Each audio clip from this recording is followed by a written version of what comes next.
नमस्कार। स्वस्थ जीवन कार्यक्रम में सभी दर्शकों का हार्दिक स्वागत एवं अभिनंदन। मैं हूं वर्षा चौहान। स्वस्थ जीवन कार्यक्रम के माध्यम से हमारा निरंतर प्रयास होता है कि हम दर्शकों तक स्वास्थ्य संबंधित जानकारी पहुंचा सकें और ऐसे ही एक खास विषय के साथ हम आपके सामने प्रस्तुत हुए हैं। आज का विषय है बच्चों में मानसिक समस्याएं, कारण, लक्षण व उसका उपचार। यह विषय खास इसलिए भी है क्योंकि बच्चे ही हमारे देश का भविष्य है, हमारा कल है। इस पर विस्तार से चर्चा करने के लिए हमने आज अपने प्रोग्राम में आमंत्रित किया है डॉक्टर सुमीशा को, जो सीनियर रेजिडेंट हैं साइकेट्रिक डिपार्टमेंट आईजीएमसी शिमला से। मैं आपका हमारे प्रोग्राम में बहुत बहुत स्वागत करती हूँ। मैम, आज का जो हमारा ये टॉपिक है छोटे बच्चों में मानसिक समस्याएं, ये बहुत ही खास टॉपिक है क्योंकि देखा गया है कि जो बड़े लोग होते हैं उनको भी बहुत कठिनाई होती है इसको डील करने में, मानसिक समस्याओं को डील करने, और जो छोटे बच्चे हैं वो और भी ज़्यादा उनको मुश्किलें फेस होती है। तो जो छोटे बच्चे हैं उन्हें किस तरह की मानसिक समस्याएँ देखने को मिलती हैं? देखें, अलग अलग एज ग्रुप में अलग अलग टाइप की मानसिक समस्याएं होंगी। एक बहुत छोटा बच्चा आ रहा है जो अपनी सह उम्र वाले बच्चे हो गए, 2 साल का बच्चा है जो चल नहीं पा रहा है, बोल नहीं पा रहा है, वैसे बच्चे हमारे पास आते हैं। उनका मतलब है कि उनकी मानसिक ग्रोथ ठीक से नहीं हो रही है। थोड़ा और ऊपर जाएंगे तो एंग्जाइटी के सिम्टम्स आजकल बहुत देखे जाते हैं।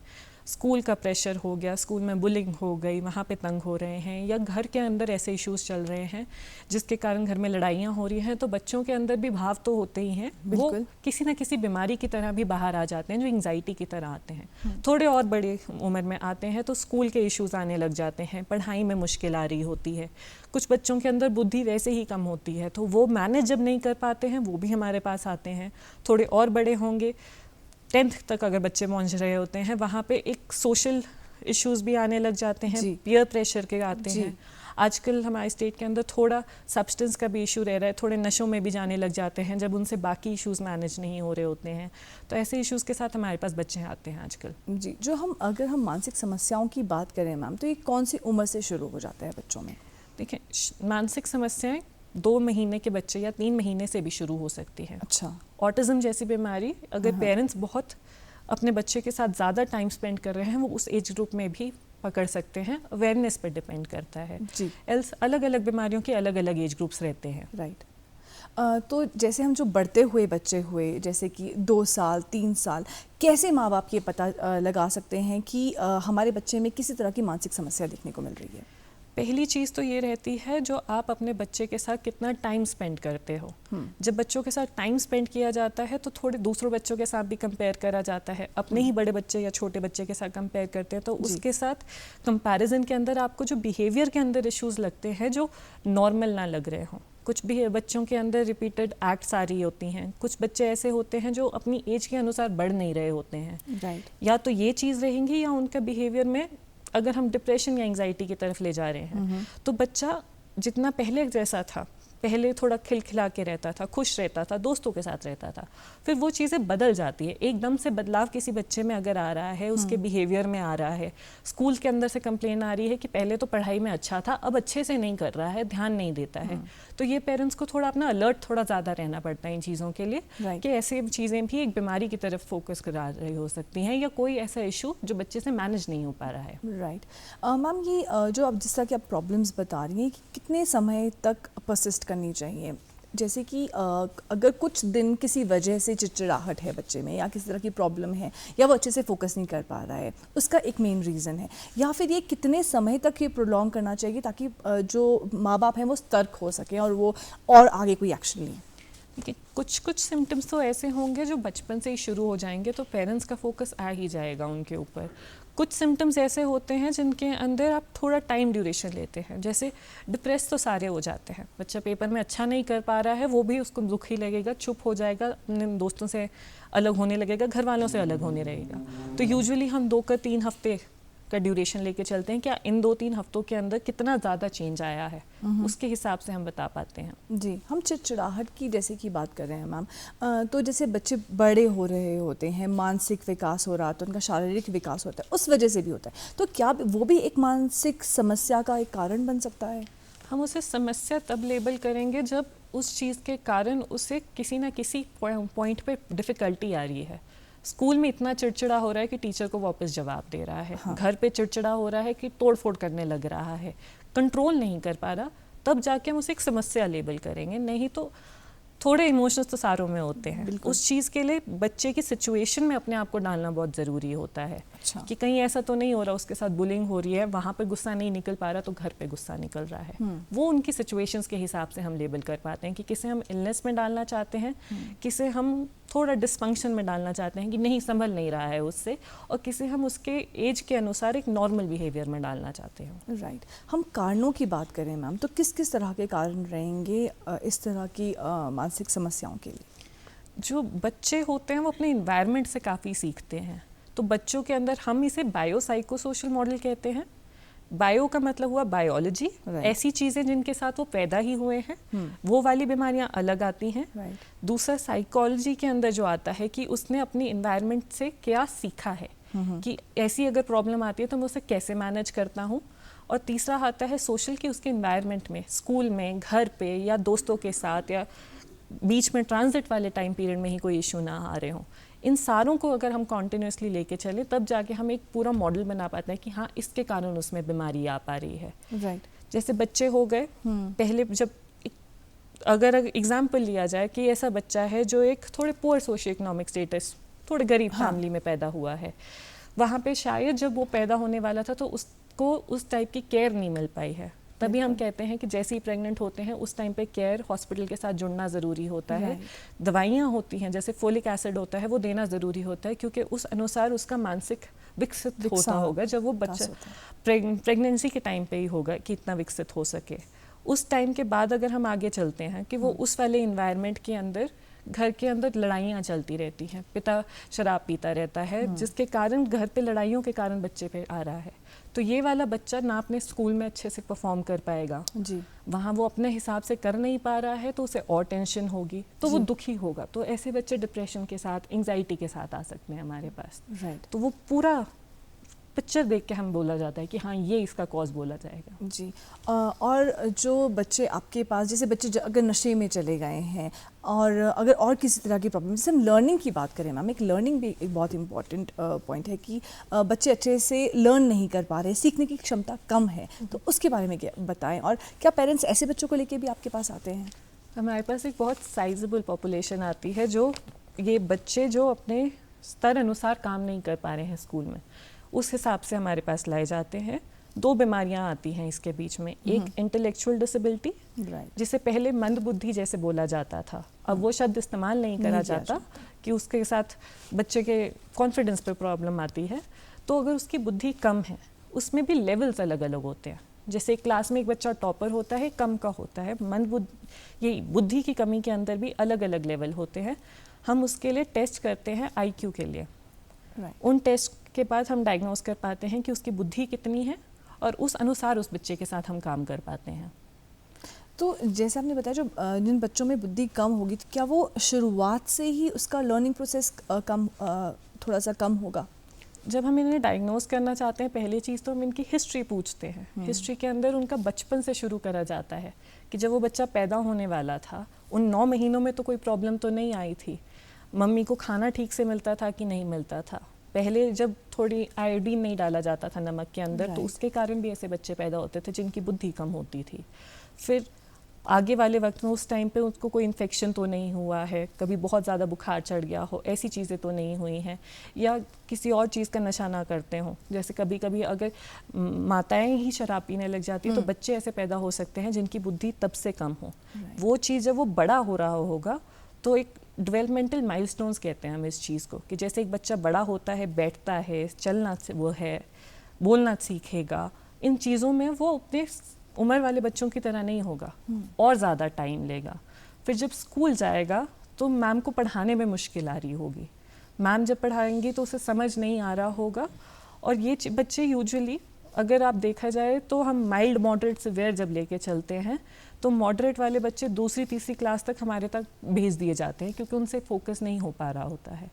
माइल्ड वाले बच्चे 6ठी क्लास तक पढ़ पाते हैं, कंफर्टेबली पढ़ पाएंगे, 6ठी के बाद उन्हें बहुत डिफ़िकल्टीज आने लग जाती हैं, फिर वो हमारे पास भेजे जाते हैं। वैसे ही एक अलग बीमारी है स्पेसिफिक लर्निंग डिसेबिलिटी।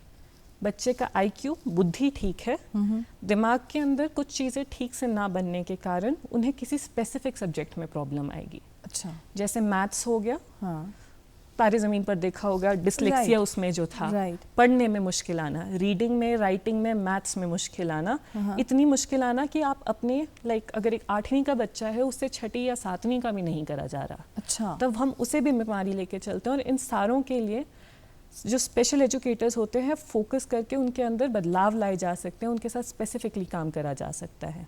राइट तो मैम हम ये तो नहीं कह सकते कि जो बच्चे अपनी क्लास में वीक हैं या फिर जो अच्छे से परफॉर्म नहीं करते, फॉर एग्जांपल मैथ्स, अब मैथ्स बहुत सारे बच्चों के लिए प्रॉब्लम है, तो उन सब में ये डिसऑर्डर्स हैं, ये तो नहीं हम कह सकते। नहीं, वो डिसऑर्डर सब में तभी कितना वो एक ग्रेडिंग रखी गई है कि अगर एक 8वीं का बच्चा 5वीं का नहीं कर पा रहा, 4थी का नहीं कर पा रहा, वो बहुत ज़्यादा डिफरेंस आ रहा है और उसे आगे भी उसमें मुश्किल आती रहेगी। प्लस उसमें ये भी होता है कि किस टाइप की मुश्किल आ रही है। मैथ्स में नंबर समझने में मुश्किल आ रही है, नंबर पढ़ने में मुश्किल आ रही है। जैसे वो डिसलेक्सिया में एग्जाम्पल देते हैं, बी और डी में कन्फ्यूजन हो रही होती है। अब वो उस बच्चे की बुद्धि ठीक है, एक सब्जेक्ट में उसे मुश्किल आ रही है, तो इन चीज़ों के कारण उसका इंटरेस्ट भी वैसे ही घटता जाएगा। इसके लिए स्पेसिफिकली बैटरीज होती हैं, टेस्ट होते हैं, जैसे IQ के टेस्ट होते हैं, इसके लिए भी टेस्ट होते हैं जिसमें वो स्पेसिफिक एक सब्जेक्ट के हिसाब से बीमारी पकड़ी जा सकती है। जी, और ऑटोमेटिकली जब उसका इंटरेस्ट कम होगा तो वो अपनी स्टडीज़ में वैसे ही वीक होता चला जाएगा। लेकिन बात यहाँ पे पेरेंटिंग की आती है मैम, किस तरह की पेरेंटिंग होनी चाहिए और कितने टाइप्स की पेरेंटिंग होती है? पेरेंटिंग देखिए, अगर आप नेट पे जाएंगे आजकल हेलीकॉप्टर पेरेंटिंग ऐसे शब्द की बहुत ज़्यादा आती है। पेरेंटिंग को वक्त के साथ साथ बदलने की ज़रूरत है। राइट, हम जब पढ़ाई कर रहे थे तब फोन्स आए थे। अभी वाले बच्चे के लिए वो फ़ोन वाली दुनिया भी इक्वली इम्पॉर्टेंट है। उसका सोशल सर्कल उसके ऊपर बनता है, अब तो क्लासेस भी फ़ोन पे लगती है। बिल्कुल। तो हमें वो वक्त के साथ साथ थोड़ा चेंज होने की ज़रूरत होती है। यूजुअली गाइडलाइंस दी जाती है, निमहांस ने गाइडलाइंस दी हुई हैं कि हर उम्र के हिसाब से कितना फ़ोन देखना ठीक है। अच्छा, एक 8वीं 9वीं का बच्चा अगर दिन के अंदर 2 से 3 घंटे फ़ोन चला रहा है उसमें कोई प्रॉब्लम नहीं है, बट वो क्यूमुलेटिव 2 से 3 घंटा, बट वो क्यूमुलेटिव है। अब अगर उसकी क्लास 2 घंटे की उस पे है तो आप उसे 1 ही घंटा दोगे। राइट। बच्चों की पेरेंटिंग में सबसे इम्पॉर्टेंट चीज़ होती है कि आप अपने आप को उस बच्चे के जो उसकी सिचुएशन में उसमें डाल के समझ सकें कि मान लें कि उसे कैसा महसूस हो रहा है। जब आप उसे उस तरीके से समझ पाएंगे तब आप ये समझेंगे कि उसकी रिक्वायरमेंट क्या है। राइट। हम बच्चों के साथ बहुत ही पैसिव नहीं हो सकते कि वो जो बोल रहे हैं हर चीज़ मान ली जाए। दोस्त बनना कहा जाता है वो इसलिए होता है कि आप एक इमोशनल सपोर्ट दे सकें, बट एक पेरेंट की जगह पे है, बच्चा बच्चे की जगह पे है। बच्चा आपकी तरफ एक, आप उसके लिए एग्जाम्पल हो। राइट। कि आपका बिहेवियर कैसा रह रहा है, और जो बिहेवियर है वो परसिस्टेंट होना चाहिए। एक जगह पे हाँ ये बिहेवियर चल रहा है, दूसरी जगह पे नहीं चल रहा, वो बच्चों को नहीं समझ आता। एक एज आती है जब ये चीज़ें समझ आती हैं, तो हर एज के साथ साथ थोड़ा सा अपने आप को भी ढालना ज़रूरी होता है। राइट। तो हम ये कह सकते हैं कि पेरेंट्स को बच्चों में इन्वॉल्व होना चाहिए और जहाँ तक हो सके उनके साथ समय बिताना चाहिए, देखना चाहिए कि वो क्या कर रहे हैं और वो किनको कहाँ मुश्किलें आ रही हैं। बिल्कुल सही बात है। अब बच्चों के साथ जितना इन्वॉल्व रहेंगे तब जाके पता चलेगा कि अब टेक्नोलॉजी वाइज कितना ज़्यादा चीज़ें बढ़ चुकी हैं। राइट। बच्चों के पास स्मार्टफोन्स हैं। पेरेंट्स स्मार्टफोन इसलिए दे देते हैं कि चलो हमसे थोड़ा दूर रहे, हम अपने काम कर सके। बिल्कुल। बट वो स्मार्टफोन के ऊपर वो बच्चा क्या देख रहा है वो कंट्रोल करना बहुत ज़रूरी है, क्योंकि बहुत ही वास्ट अमाउंट ऑफ इन्फॉर्मेशन मिल रही है। बिल्कुल। और बिल्कुल सेंसर्ड नहीं है। बिल्कुल। बच्चा अपने हिसाब से कुछ सोच लेगा, चीज़ें ट्राई कर लेगा। तो वो आई गेस 4 साल पहले की बात थी, ब्लू व्हेल गेम आई थी। इन्हीं चीज़ों पे आई थी, क्योंकि पेरेंट्स अपनी ज़िंदगी में इतने बिजी हो जाते हैं कि बच्चों को देखना थोड़ा भूल जाते हैं। तो बच्चों के साथ कांटेक्ट बनाए रखना, उनके स्कूल के साथ कांटेक्ट बनाए रखना बहुत ज़रूरी होता है। राइट। थोड़ा बोलना मुश्किल हो जाता है बच्चों को अपनी स्कूल की प्रॉब्लम्स, तो वो टीचर्स अच्छे से कंट्रोल कर पाती हैं क्योंकि वो एनवायरनमेंट देख रही होती हैं। राइट। मैम जैसे बच्चों को डांटना या बच्चों के साथ थोड़ा रिस्ट्रिक्टिव बिहेवियर रखना, ये कितना सही है? या बच्चों को हमारे समय में तो मैं बोलना ही चाहूँगी, लेकिन मार भी पड़ जाती थी। लेकिन अब वो बिल्कुल कंस्ट्रेन कर गया कि नहीं, बच्चों पे हाथ नहीं उठा सकते। ये कितना सही है मैम? हर चीज़ के फ़ायदे नुकसान होते हैं। राइट। हम किसी भी चीज़ को पेरेंट माइसेल्फ, मैं खुद एक माँ हूँ, तो मैं उस तरीके से भी आपसे पूछना चाहूँगी। पूरा नहीं लेबल कर सकते कि नहीं ये कभी भी नहीं करना है, बट आपकी एक फर्म पेरेंटिंग ज़रूरी होती है। क्योंकि अगर हम बच्चों की सारी बात मान जाएंगे, आप तो मान जाओगे, दुनिया नहीं मानेगी। तो जब वो दुनिया में जाएंगे तो उनको फिर वो झटके लगते हैं, फिर वो बाकी इलनेसेस के लिए आने लगते हैं क्योंकि वो सपोर्ट नहीं कर पा रहे होते हैं। एक कंट्रोल लाना, बाउंड्रीज सेट करना कि इतने बिहेवियर तक हम देखते हैं, उससे ऊपर करोगे तो we are not okay with it. Right. उस जो आपका बच्चे थोड़े पॉजिटिव रीइंफोर्समेंट पे चलते हैं, उस पॉजिटिव रीइंफोर्समेंट यानी उनको अच्छा बोला जाए, उनकी प्रेज करी जाए, उस पे चलते हैं। बट उस चीज़ के ऊपर भी लिमिट लगाई जा सकती है। हम ये नहीं कह रहे कि उन्हें पनिश करना है, पिटाई की ज़रूरत नहीं है। बट अगर उनके कोई हाई वैल्यूएबल चीज़ हो गई कि जैसे मान लो एक बच्चा है जिसे कुछ खाना बहुत पसंद है, नहीं ठीक से बिहेव कर रहा, तो वो चीज़ नहीं मिलेगी। That is a better approach rather than एक पनिशिंग वाली अप्रोच पे जाने के लिए। राइट। मतलब ये है कि हमारे को टैक्टिक्स थोड़े चेंज करने पड़ेंगे। मैम, एक लोनलीनेस का भी शायद बच्चों पे एक कारण मैं मान सकती हूँ, क्योंकि शायद अब हमारी न्यूक्लियर फैमिलीज़ हैं, छोटी फैमिलीज़ हैं। पहले अब शायद ग्रैंड पेरेंट्स का इतना रोल रहा नहीं है, या वो हमारे बिकॉज माँ बाप अब बिज़ी होते हैं, बच्चों को समय नहीं दे पाते। तो इस बारे में क्या कहना चाहिए, क्या और ये भी क्या एक मानसिक समस्या का कारण हो सकता है? हो सकता है, क्योंकि फिर वो पेरेंटिंग देखेंगे, बच्चा जब बड़ा हो रहा होता है उसकी पेरेंटिंग किस तरीके से हुई है, जो उसकी साइकोलॉजी है वो उस पेरेंटिंग के बेस पे बनेगी। तो अगर पेरेंट्स का पूरा फोकस उस पे होगा, वो फोकस घर पे मिल गया, बाहर नहीं मिलेगा। बाहर तो एवरीवन इज इक्वल, तो वहाँ पे उसको स्ट्रगल्स आ जाते हैं उस चीज़ को बेयर करने में कि अब यहाँ पे मुझे इतनी अटेंशन नहीं मिल रही है। तो वो किसी ना किसी तरीके से उनकी पर्सनैलिटी में वो इश्यूज आने लग जाते हैं। राइट। वो न्यूक्लियर फैमिली के फ़ायदे भी होते हैं, नुकसान भी होते हैं। राइट। बट यही बात है, अगर आपकी फैमिली वो सपोर्ट नहीं दे सकती, हम एक पूरे कुटुंब में रहते हैं, बिल्कुल। घर के बाहर भी एक फैमिली होती है, दोस्त होते हैं। बच्चों को घर से बाहर निकल के खेलना बहुत ज़रूरी है। अब सारे बच्चे बहुत कम हो टीवी गए पे देखते देते हैं, वो चीज़ एक बहुत प्रॉब्लमेटिक बिहेवियर रहता है उनके हिसाब से। घर से बाहर जाएंगे, फिजिकली थोड़ा भागेंगे, दौड़ेंगे, दोस्त बनाएंगे, वो सोशल स्किल्स उससे इम्प्रूव होते हैं उनके। जी मैम, हमारी सरकार ऐसे बच्चों के लिए क्या कर रही है जो थोड़े से जिनमें थोड़े से समझने की शक्ति कम है या जिनमें लर्निंग पावर कम है, ऐसे के लिए क्या हमारे पास कोई पॉलिसीज़ या फिर किसी तरह की और कुछ है जो सरकार कर रही है बच्चों को सुविधा देने के लिए? मैं आपको लर्निंग डिसेबिलिटीज़ बता रही थी, इंटेलेक्चुअल डिसेबिलिटी बता रही थी। उसमें माइल्ड, मॉडरेट, सिवियर होता है। राइट। माइल्ड वाला जो बच्चा होगा उसकी मानसिक उम्र 9 से 12 साल के बच्चे तक की होगी। तो जब उसे आप 18 साल वाला, यानी बेसिकली आप 12वीं कक्षा की अगर बात करें, उस वाले टाइम पीरियड पे उसे बहुत इश्यूज़ आना शुरू हो जाते हैं। तो पहली चीज़ तो ये होती है कि सरकार ने ये ऑप्शन दिए हैं, CBSE की अगर बात करी जाए, कि इन बच्चों को इनके लेवल के अनुसार चीज़ें करने को मिलें। सितंबर 30 होती है आखिरी डेट। जब आप CBSE में जब 9वीं में रजिस्टर करते हैं कि 10वीं में बोर्ड एग्जाम देने हैं, तो उनके साथ एक सर्टिफिकेट अटैच करवाया जा सकता है कि हाँ, इसे ये प्रॉब्लम है, क्या वो स्पेसिफिक लर्निंग डिसेबिलिटी है या उसे इंटेलेक्चुअल डिसेबिलिटी है। तो इनके अनुसार जो सुविधाएं मिलती हैं उसमें ये हो सकता है कि एक स्पेशल एजुकेटर मिल जाए। वो स्पेशल एजुकेटर बच्चे की स्ट्रेंथ्स पकड़ के उसे जिस तरीके से उसे पढ़ाने की ज़रूरत होती है, 40 बच्चों को पढ़ाने के लिए अलग अलग तरीके होते हैं, वो स्पेसिफिक तरीके से पढ़ा सके। दूसरी चीज़ ये दी जा सकती है कि उसका सिलेबस कम कर दिया जाए अगर उससे उतना नहीं पढ़ा जा रहा होता। तीसरा, जो स्पेसिफिक लर्निंग डिसेबिलिटीज़ के लिए रखा गया है कि अगर उससे मैथ्स हो ही नहीं रहा है तो उसका वो सब्जेक्ट निकाला जा सके। वो CBSE में उसे पेपर नहीं देना पड़ेगा, उसकी बजाय वो कोई और पेपर ले सकता है। दूसरे शहरों में जहाँ पे पूरी सुविधाएं मिलती हैं, जैसे एक बच्चा है, मैथ्स नहीं कर पा रहा बट उसके कंप्यूटर स्किल्स अच्छे हैं, तो वो मैथ्स सब्जेक्ट निकाल के IT वाला जो सब्जेक्ट है वो पिकअप कर ले। वो एक ऑप्शन है। बच्चे हैं जिनसे लिखा नहीं जाता, उन्हें लिखने में टाइम बहुत लगता है, वो गलतियाँ उनमें करते हैं, बट लिखते जब हैं तब ठीक लिखते हैं। तो उसके लिए CBSE अलाउ करता है कि उनको स्क्राइब मिल सके। वो एक बच्चा होता है, जैसे 10वीं का बच्चा है जिसको चाहिए, तो उसे एक 9वीं कक्षा का बच्चा मिल जाएगा जिससे वो बोल के बताएगा कि मुझे ये लिखना है। अच्छा। तो वो लिखने के अंदर जो गड़बड़ आ रही है, जिसके उसके मार्क्स कम आ रहे हैं, उस चीज़ में उसको सुविधा मिल सकती है।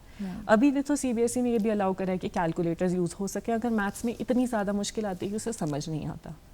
और ये भी ऑप्शन रहता है कि जो टीचर होती हैं, जो पेपर दिलवा रहे होते हैं, वो उन्हें पेपर बार बार एक्सप्लेन करें। अच्छा। Wow. CBSE ने ये चीज़ें दी हैं। Wow. हर जगह वो अप्लाई करना ज़रूर मुश्किल हो सकता है, बट उनको इन्फॉर्म करके एटलीस्ट अगर वो सिलेबस रिड्यूस हो सकता है। बच्चा है, IQ ठीक है, इन बीमारियों के कारण नहीं अगर ठीक कर पाएगा, उसका कॉन्फिडेंस लो हो जाएगा। बिल्कुल। उस चीज़ के ऊपर CBSE हेल्प करना चाहती है। Wow. थोड़ी और ज़्यादा अगर बीमारी हो, जैसे मॉडरेट लेवल की अगर इंटेलेक्चुअल डिसेबिलिटी हो, उन चीज़ों में ये रहता है कि 40% होता है, हम मानते हैं, डिसेबिलिटी का अगर स्कोर हो, Right. उसके ऊपर पेंशन लग जाती है। अच्छा। जब बुद्धि नहीं डेवलप होगी, एक मॉडरेट या सिवियर वाले जो होते हैं, उनकी बुद्धि 3 से 6 साल के बच्चे जितनी रहेगी। जिंदगी में वो शायद उतना ना कर पाए, नौकरी ना कर पाए, घर पे संभाला ना जाए, बट पैसे तो चलो सबको चाहिए होते हैं। Right. तो उनको सरकार पेंशन देती है। परमानेंट डिसेबिलिटी होती है बुद्धि की, क्योंकि बुद्धि सिर्फ एक 15 साल की उम्र तक बन रही होती है। उसके बाद कोई भी दवाई बुद्धि नहीं बढ़ा सकती। बिल्कुल। तो वो उसके हिसाब से उन्हें पैसों का मिल जाता है। उनके साथ साथ, क्योंकि हॉस्पिटल, इन्हीं के अंदर बीमारियां और भी हो सकती हैं, दौरों की बीमारी हो या कोई और बीमारी हो, तो उसके लिए हॉस्पिटल के चक्कर लगने ज़्यादा होते हैं। तो सरकार ये भी ऑफर देती है कि आपका ट्रैवल, पेशेंट का और पेशेंट के साथ जो एक इंसान है उसका ट्रैवल फ्री हो। घर वाले जो इतने पैसे लगा रहे होते हैं इनके ऊपर काम करने के लिए, तो इन वालों के अंदर भी घर वालों को इनकम टैक्स वाले में भी थोड़ा सा फ़ायदा दिया जाता है, क्योंकि बीमारी कोई चॉइस से तो नहीं लेता है। तो सरकार अपनी तरफ से तो कोशिश कर रही है। बिल्कुल मैम, आपने हमारे दर्शकों को इतनी अच्छी जानकारी दी है आज। ये मुझे नहीं लगता कि ये जो आपने अभी इन्फॉर्मेशन दी है CBSE से रिलेटेड और हमारी सरकार से रिलेटेड, किस किस तरह की सुविधाएं हमारे लोगों को मिल रही है, अभी तक किसी को मालूम होगी। तो मैं चाहती हूँ कि जो हमारे दर्शक हैं, जो हमारे को सुन रहे हैं अभी, वो इन सुविधाओं का फ़ायदा ज़रूर उठाएं और अपने बच्चों को भी आगे लेके जाएं, और ताकि उनका कॉन्फिडेंस लेवल जो है वो इम्प्रूव हो। मैम, जो डिप्रेशन और एंजाइटी से बच्चे डील कर रहे थे, उनमें आप कैसे ट्रीट करते हैं उनको? लेकिन कोशिश तो ये की जाती है कि डिप्रेशन और एंजाइटी में बच्चों को कोई भी मेडिकल ट्रीटमेंट ना दी जाए। जी। बढ़ता दिमाग है, जी। हम उनकी फार्मा जो चल रहा है, दिमाग में चल रहा है, उसके साथ डिस्टर्ब नहीं करना चाहते। तो उनके लिए IGMC में तो एक चाइल्ड साइकोलॉजिस्ट भी हैं। अच्छा। बाकी हम लोग भी उनकी थेरेपी पे थोड़ा ज़्यादा काम करते हैं। पहले हम ये जानना चाहते हैं कि इशू कहाँ आ रहा है। स्कूल में बुली तो नहीं हो रहा, घर पे लड़ाई तो नहीं हो रही। फिर अगर घर पे है तो हम घर वालों को इन्वॉल्व करते हैं। स्कूल में है, स्कूल वालों को इन्वॉल्व करते हैं कि उनको बताया तो जाए कि ऐसा हो रहा है। राइट। फिर बच्चे के साथ काम किया जाता है कि एक कोपिंग का तरीका होता है ना, कि एक बच्चा है जिसे बहुत ज़्यादा एंजाइटी हो रही है, वो सब कुछ छोड़ छाड़ के एंजाइटी के चक्कर में सांस चढ़ने लग गया, बार बार हॉस्पिटल के चक्कर लगा रहा है। हम उसे ही एंजाइटी को मैनेज करने के दूसरे तरीके बता देते हैं। जी।